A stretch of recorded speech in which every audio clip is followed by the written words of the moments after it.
Order! Order! You are an incorrigible delinquent at times. Behave yourself, man!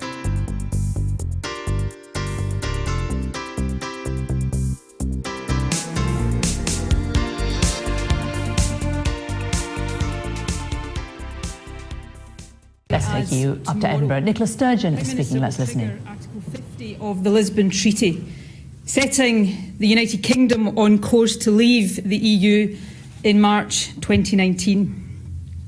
It is important, therefore, for me to report now on the Scottish Government's attempts to find compromise with the UK Government and set out our plan to protect Scotland's interests. Right now, Scotland stands at a hugely important crossroads. We didn't choose to be in this position. In common with most people across the country, I wish that we weren't in this position. But we are, and the stakes are high. So we must have a plan for the way forward.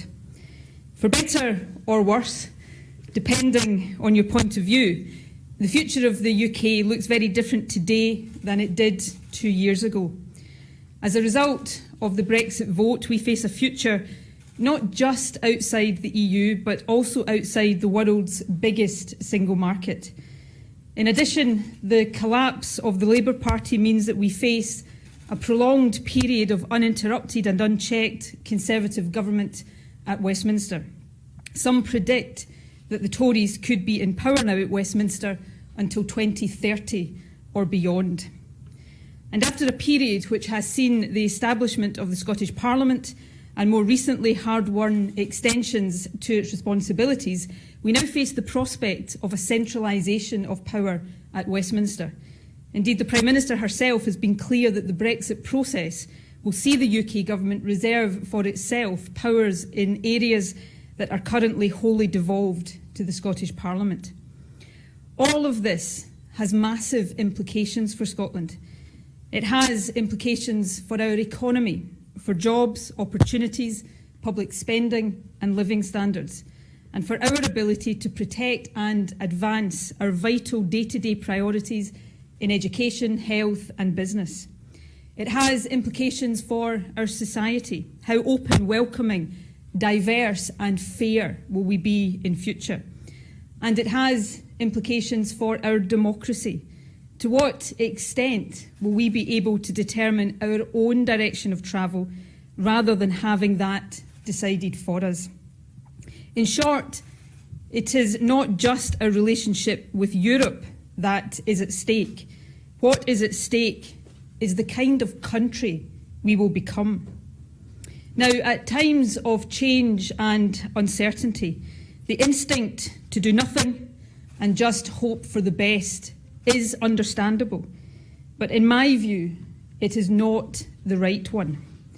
At times like these, it is more important than ever to have a clear plan for the way ahead, to try as far as is possible to be in control of events and not just at the mercy of them. That is what I have always done. It is what I have tried to do since the day after the EU referendum last year, and it is what I am determined to continue to do. Since last June, my focus has been on trying to find an agreement with the UK Government, an agreement that would reconcile the UK-wide vote to leave the European Union with the Scottish vote to remain.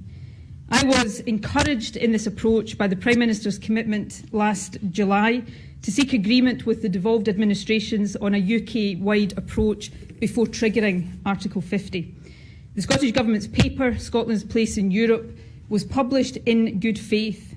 Our proposals represent significant compromise on the part of the Scottish Government. We accepted that Scotland would leave the EU despite the 62% vote to remain, but we argued that the UK should either stay in the single market or seek an outcome that would allow Scotland to do so. And we set out how greater powers for the Scottish Parliament could help protect Scotland's interest in a post-Brexit or beyond.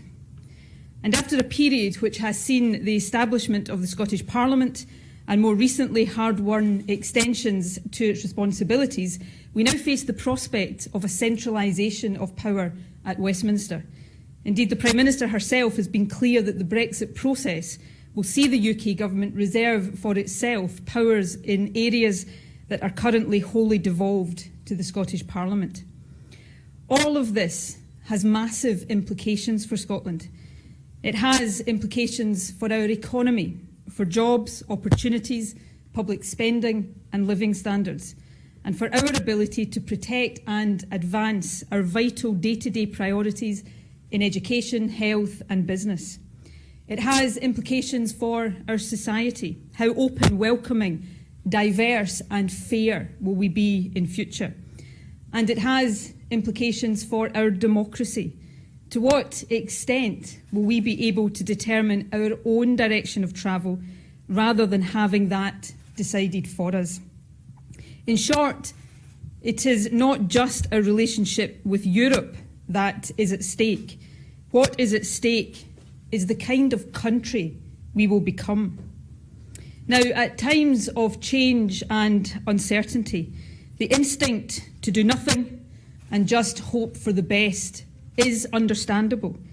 But in my view, it is not the right one. At times like these, it is more important than ever to have a clear plan for the way ahead, to try as far as is possible to be in control of events and not just at the mercy of them. That is what I have always done. It is what I have tried to do since the day after the EU referendum last year, and it is what I am determined to continue to do.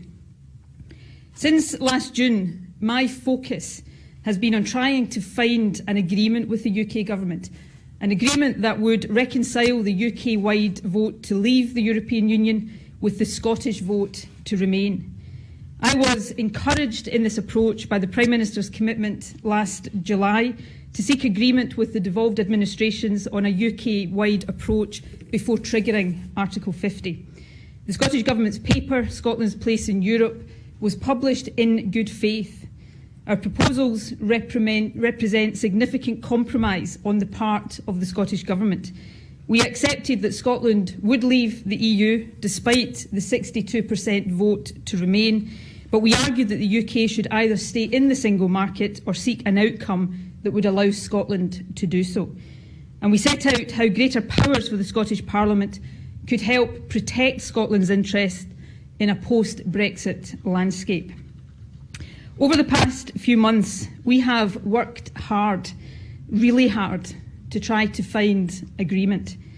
The Prime Minister and her government have been given every opportunity to compromise.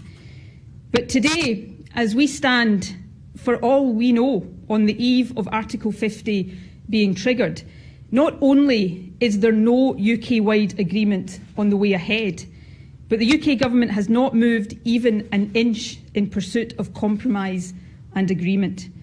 Our efforts at compromise have instead been met with a brick wall of intransigence. UK membership of the single market was ruled out with no prior consultation with the Scottish Government or indeed with the other devolved administrations, leaving us facing not just Brexit, but a hard Brexit. There has been talk of special deals for the car industry and others, but a point-blank refusal to discuss in any meaningful way a differential approach for Scotland. And far from any prospect of significant new powers for the Scottish Parliament, the UK government is becoming ever more assertive in its intention to muscle in on the powers we already have. The language of partnership has gone completely. And there should, I think, be little doubt about this. If Scotland can be ignored on an issue as important as our membership of the EU and the single market, then it is clear that our voice and our interests can be ignored at any time and on any issue. That cannot be a secure basis on which to build a better Scotland. But it is where we stand today. Now, let me stress, even at this late stage, I am not turning my back on further discussions should the UK government change its mind and decide that it is willing to agree to our compromise proposals. And in any event, I will do everything I possibly can to ensure that Scotland's interests are represented in the EU negotiations that lie ahead. But I cannot pretend to the Scottish people that a compromise agreement looks remotely likely, given the hardline response from the Prime Minister so far. That means I have to decide on the best plan to protect our interests now. It is time for me to set out decisively and with clarity the way forward. Doing nothing at this stage, in many ways the easiest thing for me to do, would mean letting Scotland drift through the next 2 years with our fingers crossed, simply hoping for the best. And of course, I do hope for the best. I want the UK to get a good deal from the EU negotiations. That is clearly in Scotland's interests as well as in the interests of our friends in other parts of the UK. But I am far from alone in fearing a bad deal or indeed no deal. Nor am I alone in fearing that even a so-called good deal will be significantly inferior to membership of the single market, and that it will set Scotland on a course that will not only damage our economy but change the very nature of the society and country that we are. The problem with doing nothing now is that by the time these fears are realised, it will be late for Scotland to choose a different path before the damage is done. That would not be right or fair. Whatever path we take, it should be one decided by us, not for us. So let me set out the plan I intend to pursue. First, I will continue to stand up for Scotland's interests during the process of Brexit negotiations. Second, I will now take the steps necessary to make sure that Scotland will have a choice at the end of this process. A choice of whether to follow the UK to a hard Brexit or to become an independent country, able to secure a real partnership of equals with the rest of the UK and our own relationship with Europe.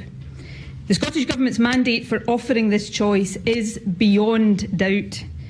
Last year, we were elected with the highest share of the constituency vote won by any party in the history of devolution on a manifesto that said this: the Scottish Parliament should have the right to hold another referendum if there is a significant and material change in the circumstances that prevailed in 2014, such as Scotland being taken out of the EU against our will. These conditions have, of course, now been met. So I can confirm today that next week I will seek the authority of the Scottish Parliament to agree with the UK Government the details of a Section 30 order, the procedure that will enable the Scottish Parliament to legislate for an independence referendum. The UK Government was clear in 2014 that an independence referendum should, in their words, be made in Scotland by the people of Scotland. That is a principle that should be respected today. The detailed arrangements for a referendum, including its timing, must be for the Scottish Parliament to decide. However, in my view, it is important that Scotland is able to exercise the right to choose our own future at a time when the options are clearer than they are now, but before it is too late to decide our own path. Let me be clear what I mean by that. The timing of the Brexit negotiations are not, of course, within the control of the Scottish Government. However, we must plan on the basis of what we do know now. And what we know is that on the timetable set out by the Prime Minister, the shape of the Brexit deal will become clear in the autumn of next year, ahead of ratification votes by other EU countries. That is therefore the earliest point at which a referendum would be appropriate. However, it is just as important that we do not leave it too late to choose a different path in a timely way. If the UK leaves the EU without Scotland indicating beforehand, or at least within a short time after it, that we want a different relationship with Europe, we could face a lengthy period outside not just the EU but also the single market, and that would make the task of negotiating a different future much more difficult. These considerations lead me to the conclusion that if Scotland is to have a real choice, when the terms of Brexit are known, but before it is too late to choose our own course, then that choice must be offered between the autumn of next year, 2018, and the spring of 2019. The third important aspect of planning ahead is this. I have already said that by the time a choice comes to be made, there must be greater clarity about Brexit and its implications for us. It is just as important that there is clarity about the implications of independence, and there will be. We will be frank about the challenges we face and clear about the opportunities independence will give us to secure a relationship with Europe, build a stronger and more sustainable economy, and create a fairer society. Scotland's choice must be informed, up to date. There is a great deal of talk by all of us about mandates from the referendums in 2014 and 2016, and of course neither of these results can or should be dismissed. But the fact is, they tell us only so much about the circumstances we find ourselves in now. In 2014, we didn't know that the UK would vote to leave the EU. Had we done so, it is likely that some, perhaps on both sides, would have come to a different decision. And in 2016, independence was not on the ballot paper. We cannot simply assume that because someone voted to remain in the EU, that they would vote yes for an independent Scotland. What Scotland deserves, in the light of the material change of circumstances brought about by the Brexit vote, is the chance to decide our future in a fair, free and democratic way, and at a time when we are equipped with the facts that we need. It is, above all, about informed choice. We know that Brexit has made change inevitable. The option of no change is no longer available. However, we can still decide the nature of that change. Having Scotland's referendum at a time when the terms of Brexit are known will give the Scottish people a choice about the kind of change we want, and it must be a choice for all of us. I know that there are some who want me to rule out a referendum completely or delay the decision until much, much further down the line. I understand why some take that view, and of course these views do weigh heavily on me.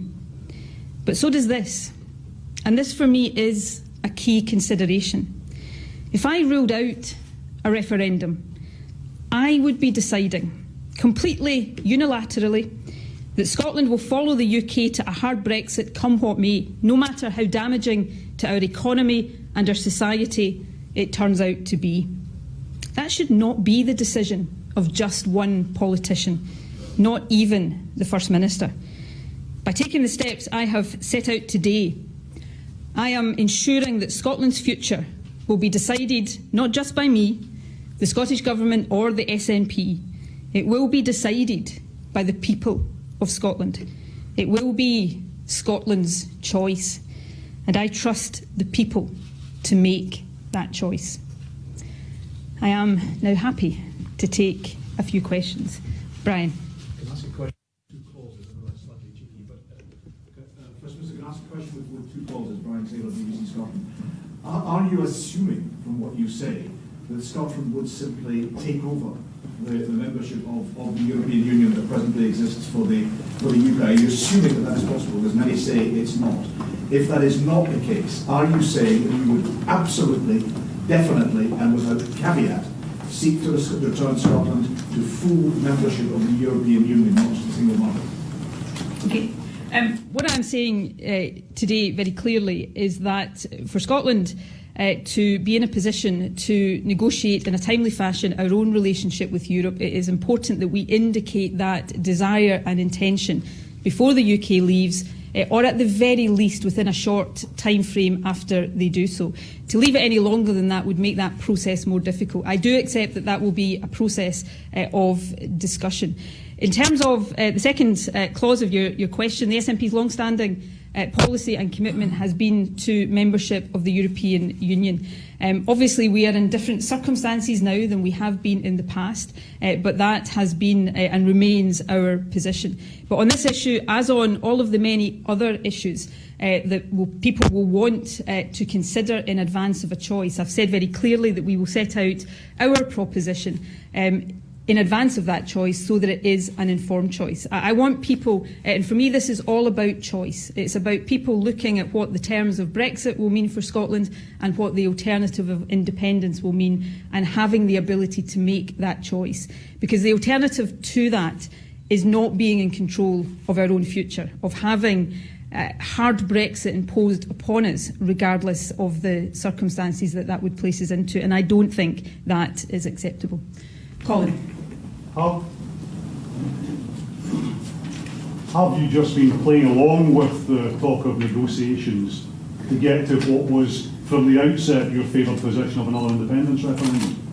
Absolutely and emphatically not. To the frustration, no doubt, of some people in my own party, at times over the past few months, I have been genuine and sincere about trying to reach a compromise agreement with the UK government. I stood at this very podium in this very room on the 24th of June last year and said that would be my intention, and I've worked over the intervening months to try to bring that about. We have published Scotland's Place in Europe, genuine compromise proposals. I have sat in meetings, I've sat in a room with the Prime Minister, just the two of us, looked her in the eye and told her I was willing to find agreement and compromise. But we have not met with a government and a Prime Minister who appear willing to meet us halfway in that. Indeed, on the contrary, at times over the past few weeks, it feels as if they have been moving further away from compromise with language that has appeared to become harder and harder. You know, this perhaps is a minor point. It is a minor point in many ways, but it tells a bigger story. I'm standing here as the First Minister of Scotland, and I don't know whether Article 50 is going to be triggered tomorrow or Wednesday or next week or the week after that. And that tells its own story about how far away from an equal partnership this process has been. You know, the morning of our Lancaster House speech, when I spoke to the Prime Minister on the telephone, I asked her the direct question is, are you going to rule out single market membership? And she said that wasn't a binary choice. 2 hours later, it had become a binary choice and it had been ruled out.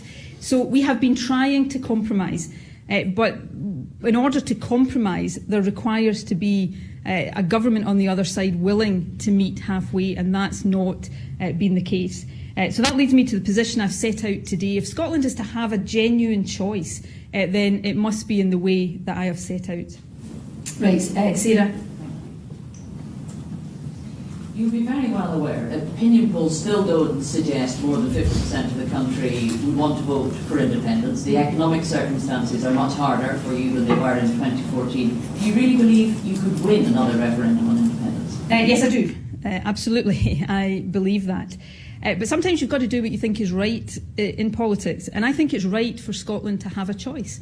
I believe that it would be wrong for Scotland to be taken down a path that it has no control over, regardless of the consequences for our economy, for our society, for our place in the world, for our very sense of who we are as a country. That would be wrong, and therefore my judgment is that we should have that choice. Now, I believe that in a referendum, the Scottish people will opt for independence, but that will be the choice of the Scottish people, and I've been very clear that that must be an informed choice, with the implications of Brexit much clearer than they are today, but also the implications and opportunities of independence clear. And you mentioned the economy, and the reality today is that the economics of staying with the UK in a post-Brexit landscape are significantly more challenging than would have been the case previously. So in a circumstance that we face now, the choice is not can we magic away change or magic away challenge. The question for Scotland is what puts us in the best possible position to steer our way to a stronger and more sustainable economy and a fairer society. I think that will be by choosing to be an independent country, but that will be the choice of the Scottish people. Peter. First Minister, you've said that you want Scotland, an independent Scotland, to be part of the single market with freedom of movement. You've just said that the Prime Minister doesn't, in your view, want to have that. Therefore, is it not inevitable under your proposals that there will be a border north of Carlisle or north of Berwick?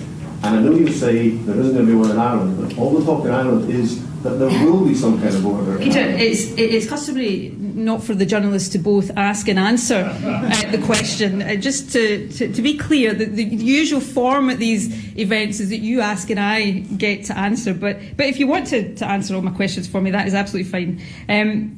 Look, we will set out all of these propositions and options for people in the fullness of time. Based on what I've announced today, we have a legislative process to go through. But let's be clear about a number of things. There is across these islands a common travel area. There is absolutely no reason why that would or should change if Scotland became an independent country. We do have a situation, and this is the partial answer you gave me, whereby the UK government, in the form of both the Prime Minister and the Secretary of State for exiting the EU, have said in terms that Brexit does not mean the inevitability of a hard border between the Republic of Ireland and the rest of the UK. If that is true in the Irish context, and I absolutely appreciate and am acutely aware of the different history of Ireland, and I think it is absolutely right and essential that arrangements are found to avoid that in Ireland. But practically, if that is the case, then there is no reason at all to suggest that it would be different in Scotland. And lastly, and I just ask people to reflect on the contradictions at the heart of much of what the UK government is saying right now. This is a government that is claiming that it's going to be freely trading with every country in the world, somehow with the exception of an independent Scotland. It doesn't bear scrutiny. I want this choice in the fullness of time to be one that is informed. Both sides will have to put forward their case and be subject to proper and robust challenge. Let me be very clear. It's been put to me that I would look at the example of the EU referendum and try to somehow have a fact-free referendum in Scotland. I would not want Scotland's future to be decided in the way that the EU referendum was decided. This is a choice in which people should have the facts and the information in order to make an informed choice. But we could all probably start the way we mean to go on by not getting straight back into the kind of Project Fear campaign that we saw in 2014. Let's make it a positive debate about Scotland's future. I'll take David and then Julie.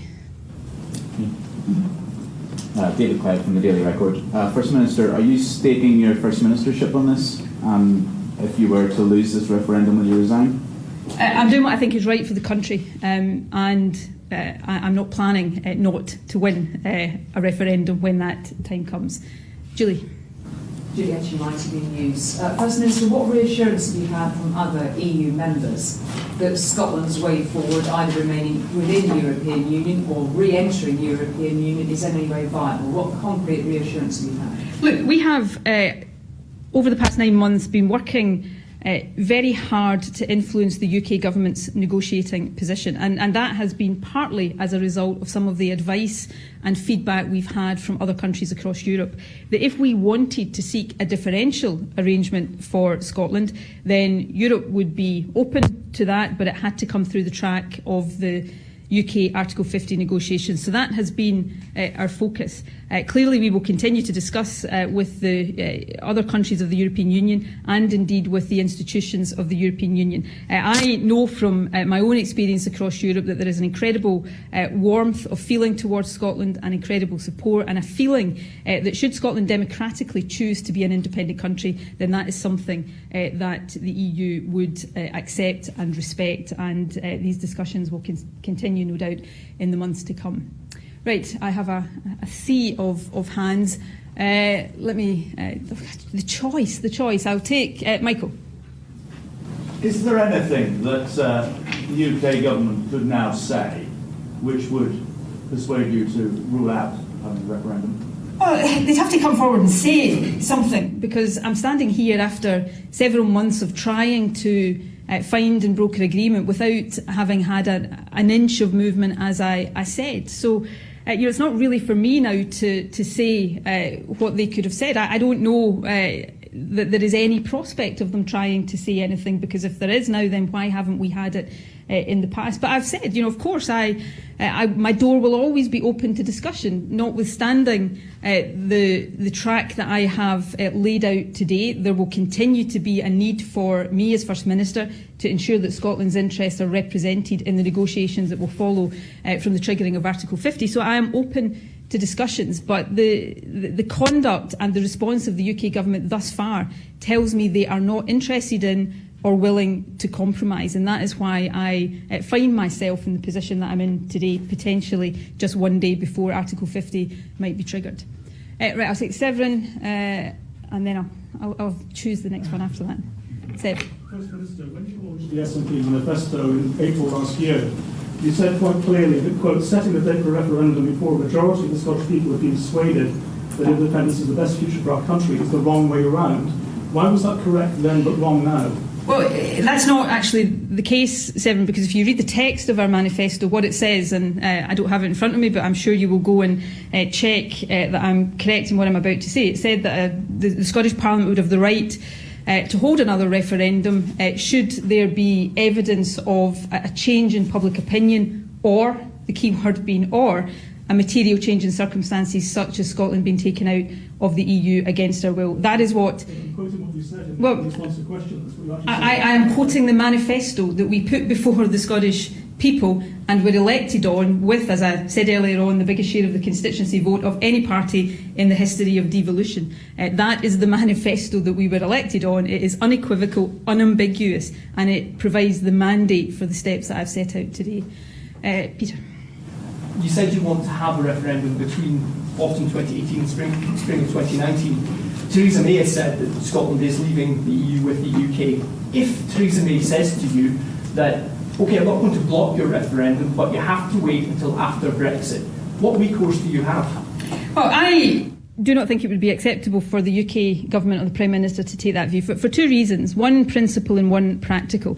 In principle, we set the precedent in 2014 for, as I said, I quoted the words that the UK government used back then, that the details of an independence referendum should be for the people of Scotland to decide, and these should be decided in Scotland. That is the principled argument. It should be for the Scottish Parliament, not incidentally the Scottish Government, but the Scottish Parliament. I have set out very clearly today that in order to do what I have set out I want now to do, I need the authority of the Scottish Parliament, and I will seek that next week. If the Scottish Parliament gives me that authority, then I believe that should be respected by the UK Government. The practical reason is this. As I've set out, I think it's really important that before people in Scotland are asked to make this choice, they have clarity about Brexit and what Brexit means. I accept that. But equally, I believe that if we are to have a genuine choice with the ability to choose a different course, then we can't leave that choice until it is too late for that to happen. That's why I've set out the window in the way that I have today. And for the UK Government to say that they are not going to permit that to happen in that window, broadly speaking, would be compromising the ability of the Scottish Government, if the people in Scotland opted for this, to choose a different future and to negotiate a different relationship with Europe. And it would be, I guess, tantamount to the UK Government having sunk the ship with the Brexit vote, trying to puncture Scotland's lifeboat as well. And I simply don't think that would be an acceptable position for them to take. Tom. First Minister, when would you have to make a decision on whether to hold a referendum? Because obviously there's a sort of set process in advance of the country choosing, maybe 4 or 6 months in advance of that. When would you have to make a decision? In terms of setting a date?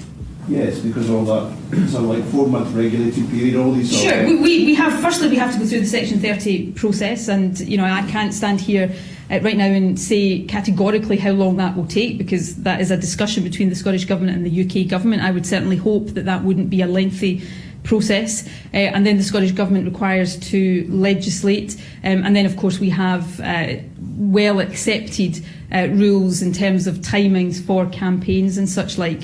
So in a sense the final decisions around the timing, the date would be for the Scottish Parliament to set out, and that would be taken sometime later this year or perhaps into the early part of next year. Right, Simon.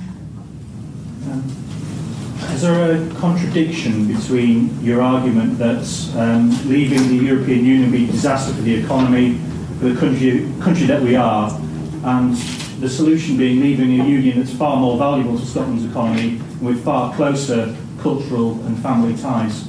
No, I don't think there is, for a number of reasons. Firstly, I am not positing a choice that says choose trading in the single market instead of trading across the UK. I'm arguing that we should continue to trade within the single market in addition to free trade across the UK. And of course the single market is something like 8 times bigger than the market across the UK. Secondly, and this was an issue discussed and debated long and hard during the 2014 discussions, Scotland becoming politically independent is not turning our backs on the social and cultural and family ties that exist between the different parts of the United Kingdom.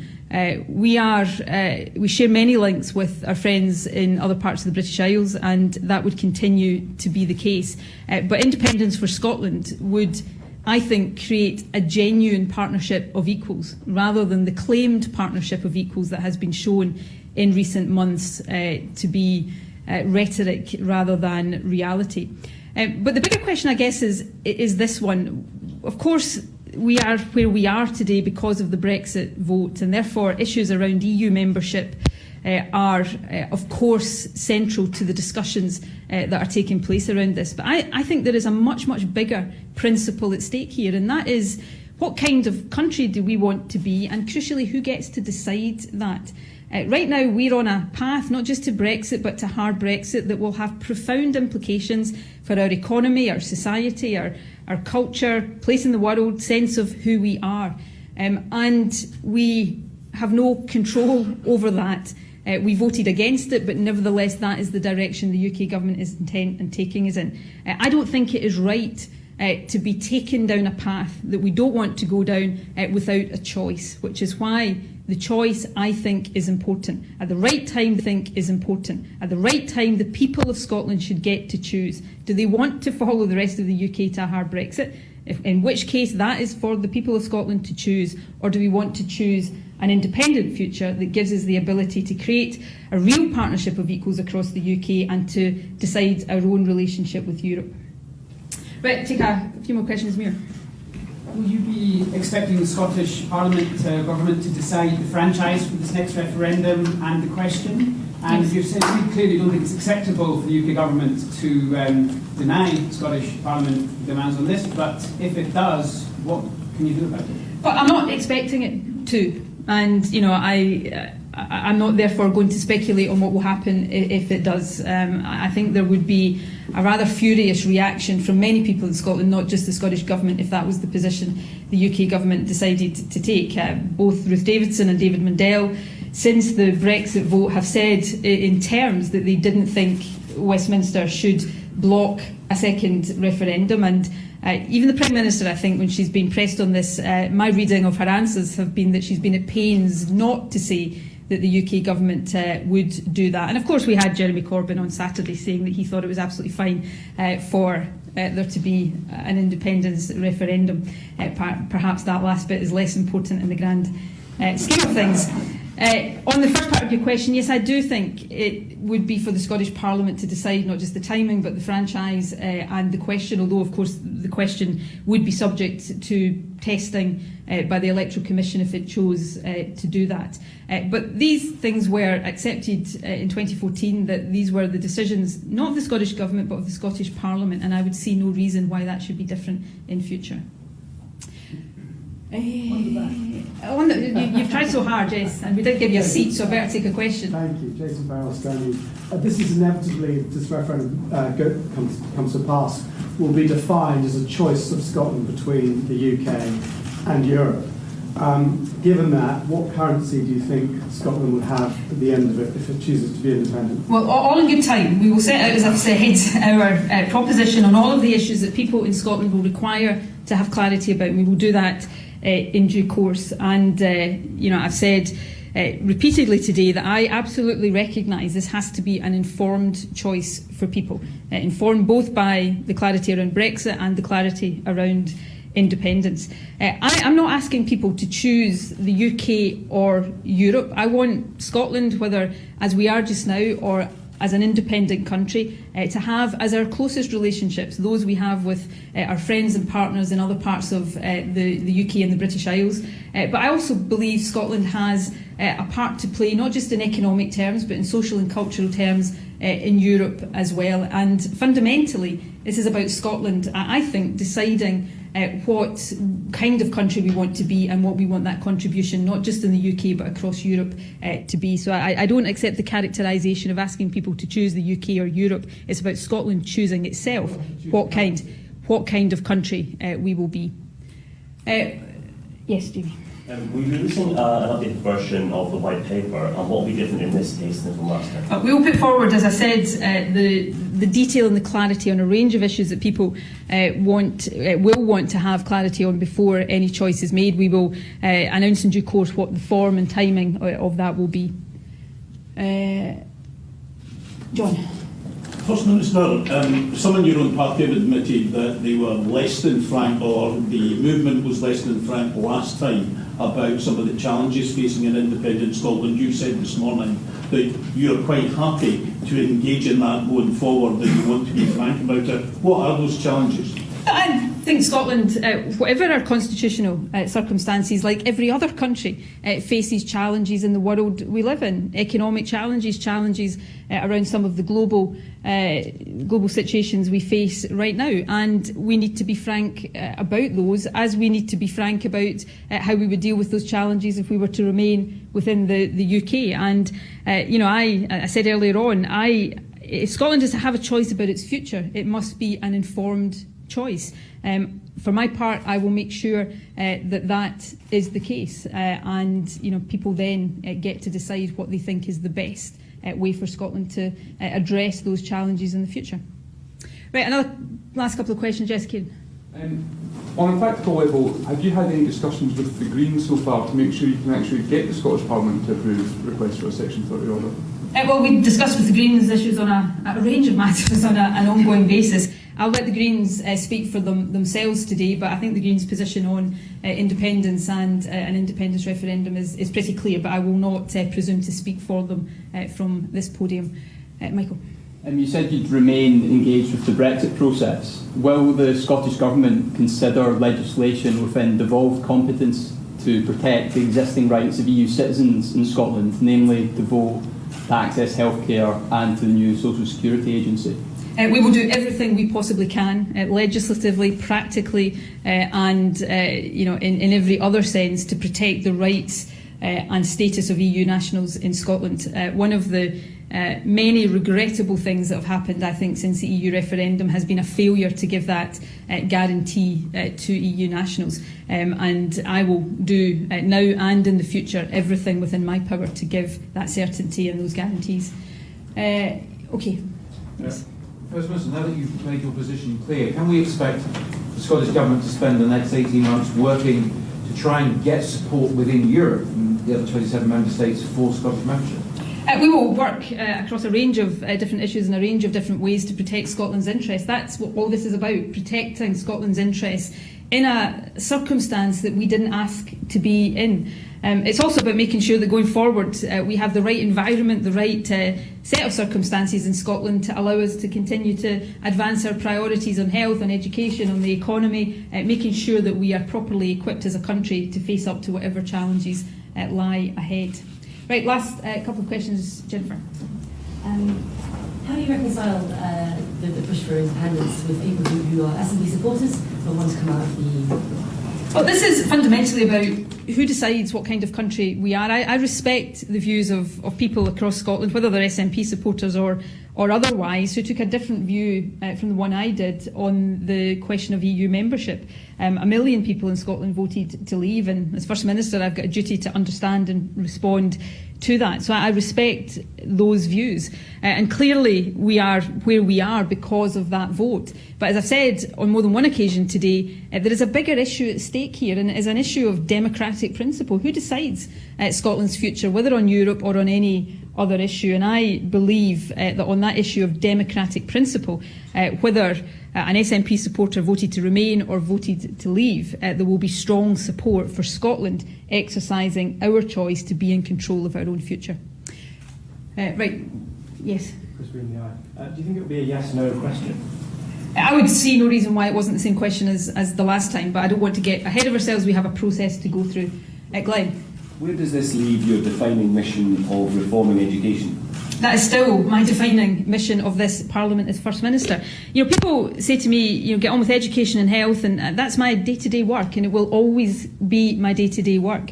But this cannot be separated from that day-to-day job to protect Scotland's interests and to advance Scotland's interests across a range of issues. If we're taking off a hard Brexit cliff edge with implications for our economy and public spending and living standards, that impacts on our ability to fulfil our ambitions on these issues. So this is integral to use the colloquial phrase, the day job that I do, protecting Scotland's interests and making sure that Scotland is in the best possible position to make continued advances in education, health or any other issue. Right, I will take one final question. Tom, you've had one already. I'll be fair and go to the gentleman behind you. You've outlined a journey of up to 2 years to an independence referendum. Do you accept that any referendum can cause uncertainty which can damage the economy, and how will you address that? Well, we work, as we do every day, with the business community here in Scotland and those who have a desire to invest in Scotland. But the fundamental point I made is this one. Brexit has made change inevitable. We cannot now get to a position where there is no change. Brexit has created and made inevitable a degree of uncertainty. The choice that I believe Scotland should have is therefore, what kind of change do we want? It's about bringing greater clarity and greater certainty and greater control over the process that lies ahead of us. Thank you all very much indeed. Oh, well there, Nicola Sturgeon confirming, as was anticipated, that she will seek approval next week for a second referendum on Scottish independence.